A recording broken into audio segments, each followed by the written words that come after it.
இங்க ஒரு பொண்ணு ரொம்ப வெள்ளைய பாக்குறதுக்கே வினோதமா பிறந்திருக்கா. சோ அவள அந்த ஊர்ல இருக்கிறவங்க எப்ப பார்த்தாலும் கிண்டல் பண்ணி விரட்டி அடிச்சிடறாங்க. இதனால அவளை பெத்த அப்பா அம்மாவே அவளை வெளியில போக விடாம வீட்டுக்குள்ளே அடைச்சு வச்சிருக்காங்க.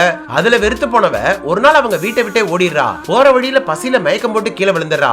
அப்ப அந்த பக்கமா போன ஒருத்தன் இவளை பாவம் பார்த்து வீட்டுக்கு தூக்கிட்டு வரான். தூக்கிட்டு வந்தவன் அவன் நடத்திட்டு இருக்கிற ஹோட்டல்லே அவளை தங்க வைக்கிறான். இப்படியே கொஞ்ச நாள் அவ கூட பழகுனதுல அவளே காதலிச்சு கல்யாணம் பண்ணிக்கிறேன்னு சொல்லிடுறான். வாழ்க்கையிலே முத ஒருத்தன் இவகிட்ட பாசமா நடந்துக்கிறது அவளுக்கும் ரொம்ப பிடிச்சிருக்கு. இப்படியே நல்லா போயிட்டு இருக்க ஒரு நாள் திடீர்னு அவனுக்கு அவசரமா வேற ஒரு ஊருக்கு போற வேலை இருக்கிறதுனால அந்த ஹோட்டல்லே அவளை விட்டுட்டு ஊருக்கு போயிடுறான். போனவன் ரொம்ப மாசம் ஆகியும் வராதனால இவளே அவனை தேடி அந்த ஊருக்கு போயிடுறா. போய் பார்த்தா அவன் வேற ஒரு பொண்ணை கல்யாணம் பண்ணி அந்த பொண்ணு மாசமா இருக்கிறத பாக்குறா. அதை பார்த்ததுமே மனசுடைஞ்சு போயிடுறா.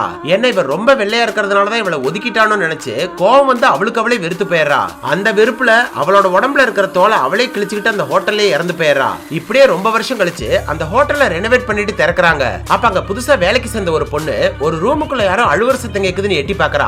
எவ்வளவு பார்த்தாலுமே உள்ள யாரு இருக்கானே பார்க்க முடியல. சரின்னு திரும்ப போயிடுறா. அப்ப அந்த ரூமோட கதவு தன்னால திறக்குது. பார்த்தா ரொம்ப வருஷத்துக்கு முன்னாடி இறந்து போன அந்த பொண்ணு தான் இப்ப அந்த ஹோட்டல்லயே ஆவியா சுத்திட்டு இருக்கா.